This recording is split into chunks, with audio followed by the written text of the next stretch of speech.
So good evening. Good evening. We are starting trigonometry today. Now, what is trigonometry? As the name suggests, try का मतलब क्या होता है? और ये इंडियंस की पैदाइश नहीं है, ये ग्रीकियंस ने दी है. अगेन किसने दी है ये? ग्रीकियंस. ग्रीक सोशल स्टडी में पढ़ते हो तुम, ठीक है? ग्रीक्स ने दी है ये ट्रिग्नोमेट्री. ये वो ब्रांच है मैथमेटिक्स की जो कि क्या डील करती है, जो कि रिलेशनशिप बताती है किसके बीच में रिलेशन बनाती है? ट्राइंगल के एंगल्स और साइड्स के बीच में रिलेशन बताती है ये. ट्राई का मतलब होता है 3. गोनो again it's a Greek word, इसका क्या मतलब होगा? साइड्स. और मेट्री का मतलब क्या होगा? मेजरमेंट. ठीक है. 3 साइड्स की मेजरमेंट जहां करनी पड़ती है वहां हमें किस ब्रांच की हेल्प लेनी पड़ेगी? ट्रिग्नोमेट्री की हेल्प लेनी पड़ेगी. जहां पर भी हमारे पास कोई 3 साइडेड फिगर आ गई, अगर हमें क्या करना है? उसको मेजर करना है, उसको नापना, तोलना है, तो किसकी हेल्प लेनी पड़ेगी? ट्रिग्नोमेट्री की हेल्प लेनी पड़ेगी. ठीक है जी, ट्रिग्नोमेट्री. अब 3 साइड वाली फिगर कौन सी होती है? ट्राइंगल. कौन सी होती है जी? ट्राइंगल होती है. राइट ट्राइंगल तो नहीं लिखा, तो इसलिए अगर कोई पूछ ले कंपिटेंसी बेस्ड क्वेश्चन में अगर आ गया कि क्या ट्रिग्नोमेट्री सिर्फ राइट ट्राइंगल पे लिमिटेड है, तो नहीं. Trigonometry is applicable to each and every type of triangle. ठीक है. बट क्लास 10th के सिलेबस में हम किससे डील करने वाले हैं? हम एक राइट ट्राइंगल से डील करने वाले हैं. और आपको पता है जो एक राइट ट्राइंगल होता है उसके अंदर कोई एक एंगल 90 डिग्री होना जरूरी है. क्या एक ट्राइंगल के अंदर 2 राइट एंगल हो सकते हैं? Is it possible? No, it is not possible. क्योंकि अगर वो दोनों 90 90 180 हो गए तो तीसरा तेल लेने, ऐसा थोड़ी होगा. कुछ तो मेजरमेंट होगी उसकी. तो इसलिए एक जो ट्राइंगल है उसमें एक ही 90 डिग्री हो सकता है, 2 पॉसिबल नहीं है. तीसरा तो कहां से आ जाएगा? ये हो गया. अब क्या होता है, बहुत ध्यान से समझना. नींव रख रहे हैं, फाउंडेशन रख रहे हैं, ठीक है, कि क्या करने वाले हैं हम और इसके अंदर है क्या. तो अब ये पता लग गया आपको अब से कि trigonometry is applicable to each and every type of triangle, but in our syllabus of class 10 it is only restricted to right triangle. किस पे रिस्ट्रिक्टेड है? राइट ट्राइंगल पे रिस्ट्रिक्टेड है. ठीक है जी. पहले बहुत सारा सिलेबस होता था, अब डिलीट कर दिया गया. हम क्या करने वाले हैं आपको पता होना चाहिए इसके बारे में. अब ये चैप्टर जो है वो वैसे 2 चैप्टर हैं ये इकट्ठे. One is trigonometry, another is some applications of trigonometry, यानी कि इसका प्रैक्टिकल यूज. बच्चे यही पूछते हैं कि सर क्यों पढ़ रहे हैं हम मैथ्स, ये चैप्टर क्यों, व्हाई? तो इस चैप्टर का जो मीनिंग है, प्रैक्टिकल यूज है, वो किसने बताएगा? वो बताएगा सम एप्लीकेशंस ऑफ ट्रिग्नोमेट्री, जो इसका नेक्स्ट चैप्टर है. लेकिन उससे पहले हमें पता होना चाहिए कि कैसे अप्लाई करते हैं. ये कुछ इस तरह से है कि आपके सामने कोई बिल्डिंग है और आपने उसकी हाइट नापनी है. कुछ 7-8 फ्लोर वाली वो बिल्डिंग है. तो एक तो वो आसान तरीका कौन सा कि इंची टेप लो, चढ़ जाओ, कूद जाओ, बच गए तो हाइट पता लग जाएगी, नहीं तो फिर अमर हो जाएंगे फिर. ठीक है जी. लेकिन एक दिमाग वाला तरीका, एक तो वो आम आदमी वाला, एक खास वाला था. तो क्या करेंगे, आप एंगल देखोगे, अपनी आंखों से एंगल देखोगे. अच्छा, ऊपर की तरफ एंगल, कितना एंगल बना, कितना भी एंगल बना, आपकी आईज से एंगल बना कुछ, उसके टॉप को आपने देखा. ठीक है जी. क्योंकि बात ट्राइंगल की हो रही है, एंगल्स की बातें होंगी यहाँ पर, तो उसे कहते हैं एंगल ऑफ एलिवेशन, जो कि नेक्स्ट चैप्टर में. पर मैं बता रहा हूं आपको कि इसकी इतनी पावर है, this is such a powerful branch of mathematics, कि अगर कोई प्लेन उड़ रहा है ना और आपको उसकी हाइट पता है, उसकी स्पीड पता कर लोगे आप. अगर कोई प्लेन उड़ रहा है, उसकी स्पीड आपको पता है, चलो ठीक है जी, उसकी हाइट पता कर लोगे ग्राउंड से कि इतनी ऊपर उड़ रहा है वो. इतनी पावरफुल ब्रांच है ये मैथमेटिक्स की. कुतुब मीनार है, चाहे एफिल टावर है, चाहे जो मर्जी है, ट्रिग्नोमेट्री की हेल्प से आप उसको नाप लोगे actually, without actually mapping, without actually measurement. ठीक है. कोई स्कूल की बिल्डिंग है, मान लो आपको प्रोजेक्ट मिल गया. मैं तो स्कूल में यही प्रोजेक्ट देता था पहले, है ना. स्कूल की बिल्डिंग है, प्रोजेक्ट मिल गया आपको कि आपने अपनी स्कूल की बिल्डिंग की ही हाइट नापनी है. अब जो अकाउंट ऑफिस होता है उसमें तो सारा मैप होता है कि कहाँ ग्राउंड है, कहाँ क्लासरूम्स हैं, कौन सी बिल्डिंग किस तरह से, सारा पता होता है ना. तो क्या है, बच्चे क्या करते थे, बच्चे बनाते थे इंस्ट्रूमेंट, वो ऐसा इंस्ट्रूमेंट जिससे एंगल नापा जाता है, जिसे थियोडोलाइट या सेक्सटेंट कहते हैं. बड़े आराम से मैं 10 रुपए के अंदर बनवा सकता हूं आपसे. 10 क्या, 5 रुपीज में. प्रोटेक्टर पता है, प्रोटेक्टर जो आपकी ज्योमेट्री बॉक्स में होती है, बस वो चाहिए। कितने की आती है? 5 रुपीज की आती है वो। और एक थ्रेड चाहिए, एक पत्थर चाहिए, पत्थर तो फ्री में मिल जाएगा, वो टांगना है बस उसके अंदर और कुछ भी नहीं करना। तो ऐसी चीजों से हम बनाएंगे प्रोजेक्ट भी बनाएंगे कि ताकि, और हम प्रैक्टिकली करेंगे।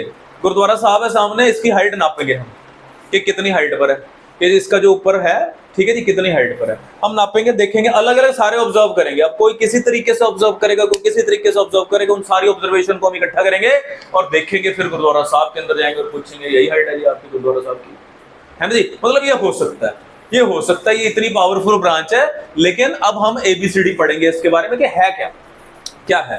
तो इसमें हम करने के वाले हैं, इसमें जो इसकी वेटेज है, अगेन इसकी जो वेटेज है वो 5 to 7 मार्क्स तक की इसकी वेटेज जा सकती है। बोर्ड की बात हो रही है, weightage of marks 5 to 7 marks का सिर्फ इस चैप्टर से रहेगा। सेम विद अनदर चैप्टर, यानी कि महंगा चैप्टर हो गया फिर तो, ये बड़ा ही महंगा हो गया, जो कि 10-12 नंबर 13 नंबर का भी आ सकता है, 80 में से बड़ी बात है। अब इसको थोड़ा तोड़ते हैं। सबसे पहले हम जो करने वाले हैं वो करने वाले हैं ट्रिग्नोमेट्रिक रेशियोज। ट्रिग्नोमेट्रिक रेशियोज लिख डालो, इसको फिलहाल लिख डालो क्योंकि मैं रब कर दूंगा। ये ट्रिग्नोमेट्रिक रेशियोज हम पढ़ने वाले हैं।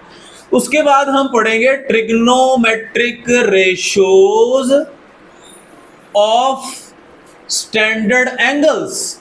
कुछ स्टैंडर्ड एंगल्स हैं, कुछ डिफॉल्ट जनरल एंगल्स हैं जिनकी ट्रिग्नोमेट्रिक रेशियोज हम पढ़ेंगे, trigonometric ratios of standard angles. फिर हम जो पढ़ने वाले हैं वो हम पढ़ेंगे trigonometric identities. Trigonometric identities.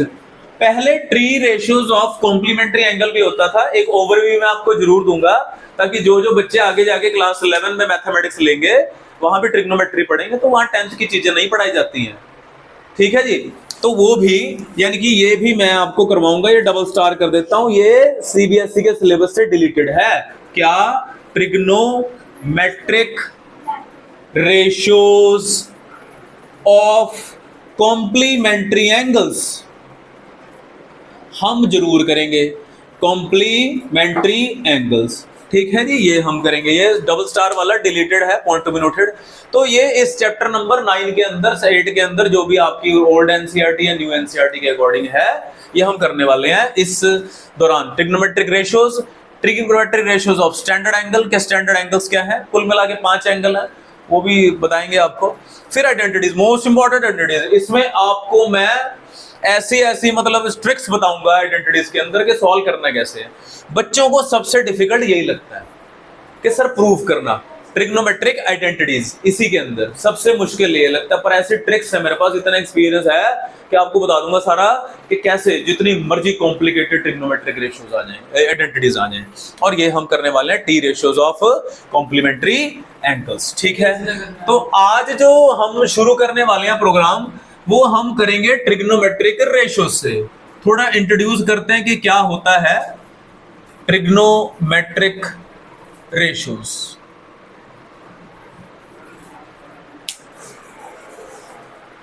Now अब क्या है, देखो चलो बात करते हैं।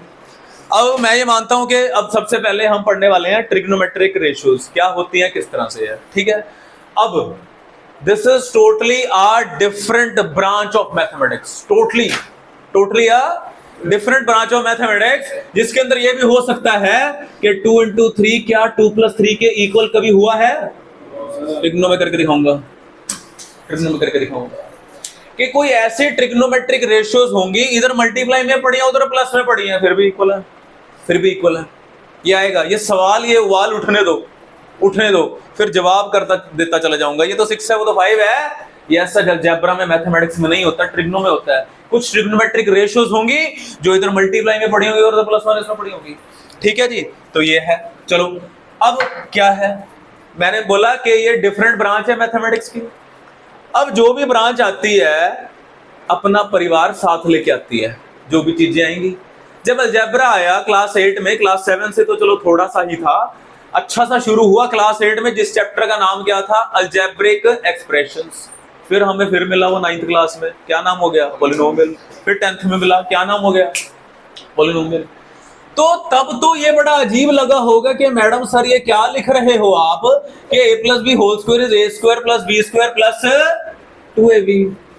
बड़ा अजीब लगा होगा कि मैडम ये तो 2 हैं, 3 कैसे बन गए। पर अब ये रट चुका है, अब आपके दिलो दिमाग में छाया हुआ है, सर आइडेंटिटी आपको नहीं पता, ये आइडेंटिटी है a plus B whole square, पता है ना, बड़ी आम सी बात है ये। तो इसलिए क्योंकि आप इसके साथ हैंडी हो चुके हो, यूज कर लिया आपने, इसलिए बार बार बोल रहा हूं कि जो कोई ब्रांच आएगी अपना परिवार अपनी फैमिली साथ लेके आएगी, ठीक है। तो जब ट्रिग्नोमेट्री आई तो ट्रिग्नोमेट्री अपने साथ ट्रिग्नोमेट्रिक रेशियोज लेके आई। कितनी? 6 है जी, 6 ट्रिग्नोमेट्रिक, 6 ट्रिग्नोमेट्रिक रेशियोज है जिनके ऊपर पूरा ट्रिग्नोमेट्री का महाभारत लिखा हुआ है। बहुत बहुत बहुत बड़ी ब्रांच है ये मैथमेटिक्स की, अनंत है ये, मतलब इसका अंत ही नहीं है। हमें तो कुछ दिया ही नहीं हुआ, सोचो ये समुद्र है पूरा, एक चम्मच उठा के दिया हुआ आपको, ओनली 1 स्पून। क्लास 11 में जाओगे और वास्ट, आगे जाके और वास्ट। तो क्या है, बहुत ध्यान से समझना। तो मैं किस लिए बता रहा था कि याद करना पड़ेगा छोटी छोटी चीजें। ये ब्रांच है, इसकी चीजें क्या किससे ये चलती है, 6 ट्रिग्नोमेट्रिक रेशियो से चलती है, तो ये याद करना पड़ेगा। तो वो क्या है? Number 1 is SINE, sine theta. इसका पूरा नाम साइन थीटा है, पर शॉर्टकट का जमाना साइन थीटा ऐसे कहते हैं। अब ये क्या है, अगेन मैंने कहा था ये ग्रीकियंस ने दी है, ग्रीक वर्ड है, इसे कहते हैं, क्या कहते हैं इसे? Theta. Theta it is what? It is denotion of an angle. Denotion of an, किसी एंगल को डिनोट करने के लिए थीटा है, कहीं कहीं फाई भी लिखा होगा, कंफ्यूज मत होना। ये क्या है? फाई। क्या है ये? PHI, आई गेस PHI ही है, फाई, ठीक है। तो इसलिए यानी कि यहां साइन थीटा भी लिख सकता है, साइन फाई भी लिख सकता है, doesn't make any difference. Sine A भी लिख सकता है, साइन B भी लिख सकता है, कुछ भी लिख सकता है। तो ये एंगल की डिनोशन है, denotation of an angle is theta. तो सबसे पहला जो है, इसी ऑर्डर में दिमाग में बसाना, इस ऑर्डर को तोड़ना मत, जिस ऑर्डर में मैं लिख रहा हूं। दूसरा होगा कोसाइन थीटा, जिसे हम कॉस थीटा कहते हैं। तीसरा होगा टेंजेंट थीटा। दोनों चीजें आपको पता होनी चाहिए, बड़े भी छोटे भी, ताकि कंफ्यूज ना हो जाए अगर एग्जामिनेशन में आ जाए। तीसरा जो होगा वो कोसेकेंट थीटा, जिसे कॉसेक थीटा कहा जाता है शॉर्ट में। चौथा जो होगा वो होगा सीकेंट थीटा, जिसे सेक थीटा कहते हैं। और लास्ट जो होगा कोटेंजेंट थीटा, जिसे हम कॉट थीटा भी कहते हैं, ठीक है जी। तो ये 6 ट्रिग्नोमेट्रिक रेशियो है। बोलो जरा, साइन कॉस टेन क्या क्या है? सबने बोलना होता है, sine cos tan cosec secant cot, इसी ऑर्डर में करना है, ठीक है जी। तो इनके ऊपर हम पूरा ये गणित लिखेंगे अब, ट्रिग्नोमेट्री वाला। नाउ अब देखो यहां ध्यान से, अब है क्या कि इन तीनों के साथ एक रिलेशन है, रिश्तेदारी है इनके आपस में। क्या रिश्तेदारी है? कि they are reciprocal of each other, reciprocal of each other. यानी कि तभी इस ऑर्डर में लिखा कि ये पहले का होगा 4 के साथ, दूसरे का होगा 5 के साथ, और तीसरे का होगा 6 के साथ। यानी कि जो साइन थीटा होगा वो होगा 1 अपॉन कोसेक थीटा। बहुत ध्यान से पहले समझो, बाद में नोट करना, ठीक है। Sine theta 1 upon cosec theta है, तो हम ये भी तो लिख सकते हैं कि sir cosec is 1 upon sine. As per the need, as per the जरूरत के मुताबिक लिख सकते हैं कि sine is 1 upon cosec. Cosec क्या है? 1 अपॉन साइन। अब जो कॉस है, कॉस का सेक के साथ होता है, कॉस इज 1 अपॉन सेक। सेक क्या होगा? 1 अपॉन कॉस। एक बात नोट करने वाली कि ये जो जोड़ा बन रहा है, ये जो पेयर बन रहा है, एक में को है, एक में को नहीं है। एक में को है, एक में को नहीं है। याद करने का जैसे एक तरीका कहीं किताबों में नहीं लिखा हुआ, अगर वैसे ही याद करें तो साइन का रिलेशन किससे? सेक से नहीं है। साइन में को नहीं है, क्या नहीं है? को। तो को वाला कौन मिला? कोसेक। कॉस में को है, को, तो बिना वाला सेक मिल गया। ऐसे याद करने का जस्ट एक तरीका है, बाकी आप अपने अकॉर्डिंग कर सकते हो कि sine is 1 upon cosec, in turn cosec will be 1 upon sine, cos is 1 upon sec, sec will be 1 upon cos. अगला क्या होगा? अगला होगा टेन। टेन क्या होगा? 1 अपॉन कॉट। जैसे मैंने बोला था टेन में को नहीं है, तो को वाला कौन है? कॉट आ गया, तो कॉट का क्या होगा, कॉट का होगा 1/tan। ठीक है, दो खास रिलेशन है, दो खास रिलेशन है, स्टार लिख रहा हूं कि tan इज ऑल्सो, tan सिर्फ 1/cot ही नहीं होता, tan क्या होता है, sin अपॉन cos भी होता है। तो cot क्या बनेगा, cos अपॉन sin, क्योंकि cot किसका रेसिप्रोकल है, tan का। tan sin अपॉन cos था तो उसको रेसिप्रोकल कर दो, क्या बन गया, cos अपॉन sin बन गया। एक रीकैप लेते हैं, ये 6 ट्रिग्नोमेट्रिक रेशियोज हैं, पहली 3 का दूसरी 3 के साथ एक रिलेशन है, क्या कहते हैं इसे, क्या कहते हैं इसे, बोलो रेसिप्रोकल रिलेशन। ये रेसिप्रोकल रिलेशन है, आपस में रेसिप्रोकल है। और देखो ये आप अगले रिलेशन आप खुद लिखोगे, दोनों को मल्टीप्लाई करो, कितना आएगा, 1, sine into cosec, cosec into sine 1, cos into sec as per the need. अगर आपको दिख गया कि सर ये तो 1 मल्टीप्लाई हो रहे हैं आपस में, तो क्या होगा, 1 होगा। ठीक है जी, ये हमने ट्रिग्नो के जो एलिमेंट्स थे, जो उसके फैमिली के मेंबर थे, कितने मेंबर हैं, 6 मेंबर हैं। ठीक है जी, 6 मेंबर हैं, इन 6 मेंबर के बारे में हमने पढ़ा, उनकी आपस में रिलेशनशिप सेट करी कि किसका किसके साथ, कौन किसका भाई, कौन किसकी बहन, कौन मम्मी कौन पापा। ठीक है जी, ये रिलेशन है। पर आप कहोगे कि सर अब तक ट्राइंगल की तो कहीं बात ही नहीं करी आपने। ठीक है जी, कहीं बात ही नहीं हो रही ट्राइंगल की है। तो ट्राइंगल का और ट्रिग्नोमेट्रिक रेशियोज का जो रिलेशन है वो किसने बताया, वो पंडित जी ने बताया। किसने बताया, वो पंडित जी ने बताया कि पंडित बद्री प्रसाद, पंडित बद्री प्रसाद हर हर भोले सोना चांदी तोले। बहुत सारे बने हुए हैं इसके, बहुत सारे बने हुए हैं, बहुत सारे बने हुए हैं। Some people have curly brown hair through proper brushing. ठीक है जी, पंडित बद्री प्रसाद हर हर भोले सोना चांदी तोले। एस से क्या होगा, साइन, सी से कॉस, टी से टैन, पी परपेंडिकुलर, क्योंकि मैंने बोला था हमारे सिलेबस में कौन से टाइप का ट्राइंगल है, राइट ट्राइंगल है। तो जो भी राइट ट्राइंगल होगा, चलो मैं बात कर लेता हूं इस थीटा की, ये कुछ एंगल होगा, इस थीटा के अकॉर्डिंग ये एक्ट करेगा परपेंडिकुलर, ये क्या एक्ट करेगा, बेस, ये क्या है, हाइपोटेन्यूज। एक और बात समझने वाली कि जो भी साइड एंगल, जो भी गिवन एंगल है, ये देख लो, समझ लो ध्यान से, जो भी गिवन एंगल है उसके सामने जो साइड होगी वो परपेंडिकुलर एक्ट करेगी। एंगल किसके ऊपर बनता है, बेस के ऊपर।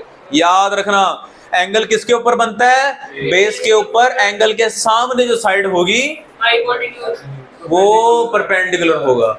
90 डिग्री एंगल के सामने जो साइड है वो क्या एक्ट करेगी, वो हाइपोटेन्यूज। क्वेश्चन इज वाई क्यों, ये 7.4 एक्सरसाइज थी जो कि डिलीट कर दी थी सीबीएसई ने क्लास 9 के अंदर। Greater angle has greater side opposite to it, that's why इस राइट ट्राइंगल के अंदर सबसे बड़ा एंगल 90 डिग्री होगा, 90 के सामने जो साइड है वो सबसे बड़ी हाइपोटेन्यूज। दैट्स व्हाई, ये रीजन है कि why hypotenuse is the largest and the longest side in right triangle, because it is opposite to the largest angle in a right triangle. That's why, हर चीज का रीजन है। तो यानी कि क्या कहने का मतलब है कि हाइपोटेन्यूज नहीं चेंज होने वाला, हाइपोटेन्यूज फिक्स रहेगा।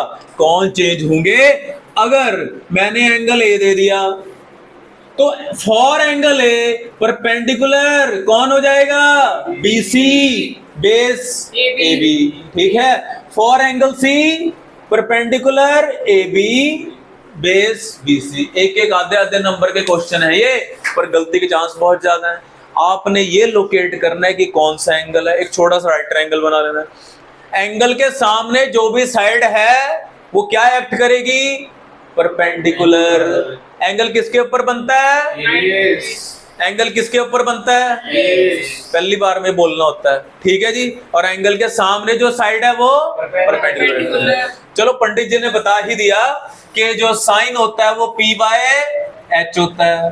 ठीक है जी, साइन P बाय H होगा, कॉस क्या होगा, B by H, tan P by B होगा। कॉसेक कभी पढ़ के हटे हैं कि कॉसेक रेसिप्रोकल होता है किसका, साइन का। साइन का रेसिप्रोकल अगर साइन p बाय h है तो बेटा ये क्या हो जाएगा, ये क्या हो जाएगा h बाय b, ये क्या हो जाएगा b बाय p। ये आपस में रिलेशनशिप सेट हो गई किसकी, राइट ट्राइंगल के एलिमेंट्स की और ट्रिग्नोमेट्रिक रेशियोज की। ठीक है कि यानी कि अगर हम क्या करना चाहते हैं, अगर हम किसी एंगल का sine of theta, sine of that particular angle निकालना चाहते हैं तो उस राइट ट्राइंगल के परपेंडिकुलर को मैं किससे डिवाइड कर दूंगा, हाइपोटेन्यूज से डिवाइड कर दूंगा। एक रेशियो आएगी, एक फ्रैक्शन आएगी, एक वैल्यू आएगी, न्यूमेरिक फिगर आएगी, वो उस पर्टिकुलर एंगल का कौन आएगा, साइन थीटा आएगा। कौन आएगा, साइन थीटा आएगा, ये याद रखना। ठीक है, एक छोटा सा राइट ट्राइंगल ले लेते हैं। ठीक है, एक बेसिक सा राइट ट्राइंगल ले लेते हैं। जैसे अगर मैं कह रहा हूं कि ये 3 है, ये 4 है, तो पता ये 5 होना पड़ेगा। क्या होना पड़ेगा इसको, ये 3 4 5 क्या कहते हैं इसको, इससे कहते हैं पाइथागोरियन ट्रिपलेट। करवाया था रिवाइज अगेन 8th क्लास। क्या कहते हैं इसे, पाइथागोरियन ट्रिपलेट। ऐसे 3 नंबर जो पाइथागोरस को सेटिस्फाई कर दें, पाइथागोरस को सेटिस्फाई कर दें, उसे पाइथागोरियन ट्रिपलेट कहते हैं। ठीक है, कोई बता सकता है कि जर्नल पाइथागोरियन ट्रिपलेट क्या है? एक तो ये है 3 4 5, दूसरी बताओ क्या होगी। ओके, तो सवाल ये चल रहा है, मेरा ये मानना है कि देखो क्लास 10th बोर्ड का ये हक बनता है, हक ही बनता है कि वो पिछली क्लास की चीजें छोटी छोटी सी नॉलेज आपसे चेक कर सकता है। ठीक है, तो देखो मैंने क्या लिखा 3 4 5, मैंने क्या कहा इसको, पाइथागोरियन ट्रिपलेट। क्लास 8 में 10th वाले बच्चे थोड़े बड़े हो जाते हैं, भूल जाते हैं, मैं याद करा देता हूँ, कोई बात नहीं है। अगली पाइथागोरियन ट्रिपलेट मेरी गारंटी है, आप ढूंढ नहीं पा रहे हैं, it's a guarantee, open challenge है। कोई होगा सूरमा जिसको याद हो, कोई होगा, कोई बहुत रेयर है ना हो। अब मैं आपको फॉर्मूला ही दे देता हूं, एक ऐसी मशीन दे देता हूं जिसके अंदर आप नंबर पुट करोगे और आपको पाइथागोरियन ट्रिपलेट मिलती चली जाएगी। वो मशीन क्या है, वो है m² - 1 2m और m² + 1 m > 1। ये एक जर्नल स्टैंडर्ड पाइथागोरियन ट्रिपलेट है। कंडीशन है कि m आप 1 से ज्यादा 1 नहीं पुट कर सकते, क्योंकि बेटे 1 पुट करोगे तो 0 हो जाएगा ना। क्या किसी ट्राइंगल की साइड 0 हो सकती है? नहीं हो सकती, कुछ तो होगी लेंथ, सर 0.1 भी हो चाहे 0 नहीं हो सकती है। तो m आपने 1 से बड़ा पुट करना है। 1 से जस्ट बड़ा कौन हुआ भैया, 2, तो 2 पुट करेंगे तो कितना आएगा, पहले 2 का स्क्वायर 4, 4 - 1, और ये 2 2 और ये 2² यानी कि 4 + 1, तो क्या बना 3 4 और 5 बन गई। अगली बनाओ, मैंने 2 पुट किया था, आप क्या पुट करो, 3 पुट करो। जब आप 3 पुट करोगे तो क्या मिलेगा, 3² 9 9 - 1 8, 3 × 2 6, 9 + 1 10। So this is again a Pythagorean triplet. Authentic करके देख लो, 10 का square 100, 8² is 64, 6² is 36, 64 + 36 100, 100 is equal to 100. Again, set of 3 number which satisfy Pythagoras theorem are called Pythagorean triplet। ऐसी चीजें छोटी छोटी पूछ सकता है, पूछ सकता है। अगला नंबर बताओ जरा क्या बनेगा जल्दी से। हमने 3 पुट किया, 4 पुट कर लो, 4 का स्क्वायर है ना, 4 16 - 1 क्या आया 15। अगला बोलिए 8, अगला बोलो, हाँ जी करके देख लो, आएगा 17 का स्क्वायर कितना होता है जी, 17 का स्क्वायर 289, 15 का स्क्वायर 225, 8 का स्क्वायर 65, 225 और 65 289 ही बनेंगे, 64 है ना वो 289, मतलब ये सेटिस्फाई होगा। ये लॉ है, कानून है, ये मैथमेटिक्स के बने, व्हाटएवर कोई भी पुट कर लो, m 1 से बड़ा होना चाहिए। 2 3 4 5 पुट करते चले जाओ, इसमें है।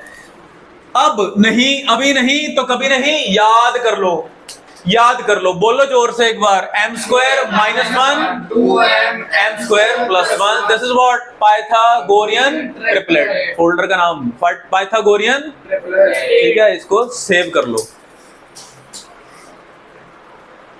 नाउ लेट्स कम बैक, वो क्या कहेगा उसने कहा कि साइन सी फाइंड कर लो।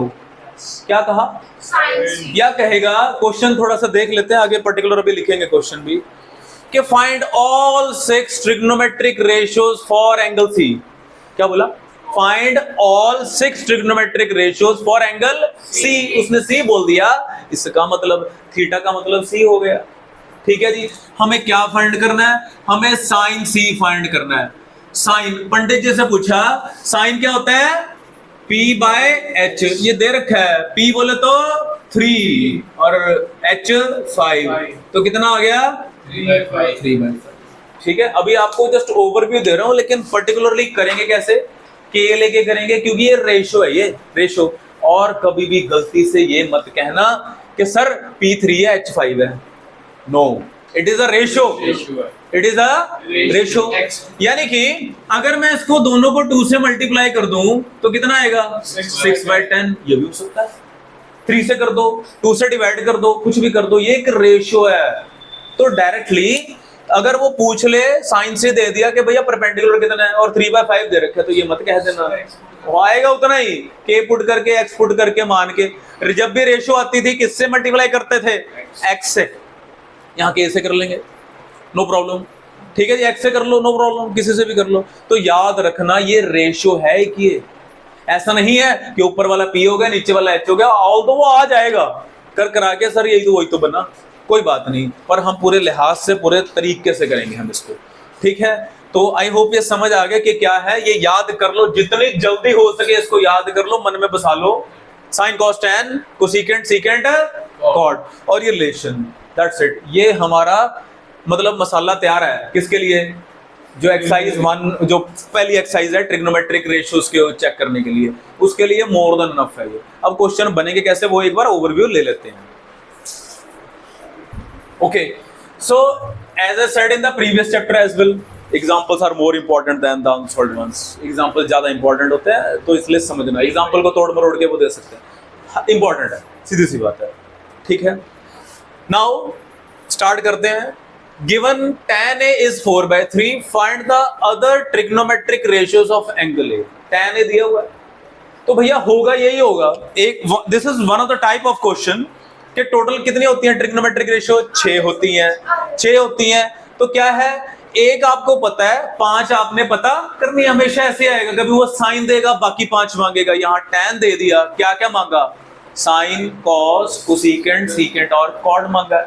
6 चीजें होती हैं, 5 हमें निकालनी है। तो हमेशा आप एक राइट ट्रायंगल बनाएंगे। आप ऑलवेज एक राइट ट्रायंगल आपने बनाया ABC, चलो कोई भी नेम दे दी, कोई प्रॉब्लम नहीं है, हमने इसको चलो दे दिया। ठीक है जी, बस ये याद रखना कि ये tan A है। क्या एंगल है? एंगल A है। एंगल A को कभी भी 90 मत बनाना, बस ये याद रखना। ठीक है, A को 90 नहीं बनाना, बाकी जिस मर्जी को 90 बना, तो फिर तो गड़बड़ हो जाएगी। ठीक है, ये याद रखना। अब करना कैसे? ये प्योर 2 नंबर का क्वेश्चन है, करेंगे कैसे अब इसको? अब देखो इसका सॉल्यूशन पार्ट क्या होगा। हमने क्या करना है, हमें tan A दिया हुआ है कितना? 4/3। पंडित जी से पूछा, पंडित जी कहते हैं पंडित बद्री प्रसाद हर हर भोले सोना चांदी तोले। जिस तरह मर्जी याद कर लो, कोई दिक्कत नहीं है। ये पड़ा tan क्या होता है? P/B। तो हम लिखेंगे let P is equal to 4K and B is equal to 3K, क्योंकि ये रेशो है। आप x भी ले सकते हो, आप x भी ले सकते हो, नो प्रॉब्लम, ले सकते हो आप। हमेशा आप क्या करोगे, हमेशा आप क्या करोगे कि आप 2 चीजें आपको दे रखी हैं, आप तीसरी चीज निकालोगे यूजिंग पाइथागोरस थ्योरम, क्योंकि उसके बगैर गति नहीं है ही नहीं है। तो P और B हमें मिल गए, क्या मिसिंग है? H। क्या मिसिंग है? H मिसिंग है। तो सबसे पहले याद रखना, ये जब भी कोई ट्रिग्नोमेट्री रेशियो देगा, हर ट्रिग्नोमेट्रिक रेशियो कितनी चीजों से बनी? 2 चीजों से बनी है, 2 से बनी है। tan किससे बना है? tan किससे बना है? tan किससे बना है? P और B से बना है। कौन मिसिंग है? H मिसिंग है। तो सबसे पहले जो मिसिंग क्वांटिटी है उसको निकालना है। तो हम लिखेंगे, क्या लिखेंगे? यूजिंग, बोलो, पाइथागोरस थ्योरम। सवाल को सॉल्व करना और आंसर निकालना नहीं इंपॉर्टेंट होता है किस तरह से स्टेप्स इंपॉर्टेंट होते हैं। सीबीएसई का मतलब स्टेप मार्किंग है, 2 में से 2 लेने हैं, 3 में से 3।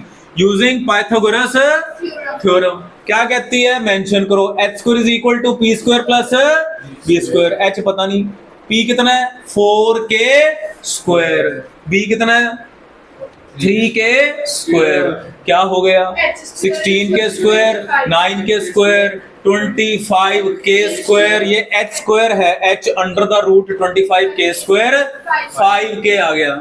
कई बच्चे कहेंगे सर आपने तो बोला माइनस प्लस लिखना है, पर भाई और बहनों क्या है, it's a positive quantity. Length की बात हो रही है, length is a positive quantity. अब तीनों चीजें पता लग गई, अब तो जो मर्जी फाइंड कर लो, अब गेम ओवर है। सबसे पहले साइन ए, पंडित जी कहते हैं कि साइन क्या होता है P बाय एच। P बोले तो 4k, H अभी ताजा ताजा निकाला, K से K काट दो 4/5। ये K लिखना है, लिखना है, लिखना है, याद रखना। cos A is equal to B by H. बोलो B कितना है 3k और ये कितना है 5k। ऑल्दो मैंने बोला था ये कट ही जाएंगे, वही आएंगे, but you need to mention always. tan दिया हुआ था। अगला कौन होता है cosec, क्या होता है cosec A। बोलिए, बोलो साइन का ही कह दो, है ना। h बाय p चलो दिखा दो कितना 5 बाय, चलो वर्किंग दिखा दी, अब के रहने दो, ठीक है। sec इसका h बाय b, बोलिए 5/3। cot रह गया कितना, या होता क्या है b बाय p कितना, इसी का उल्टा है 3/4। That's how it is. आप समझ गए हो, दिमाग को प्रोग्राम करो कि जो ट्रिग्नो दी होगी उससे 2 चीजें फाइंड कर लेनी है, रेशियो बना लेनी है, पाइथागोरस करके तीसरी चीज निकालनी, फिर तो गेम ओवर है। Once you got all the 3, get it done. Please note down.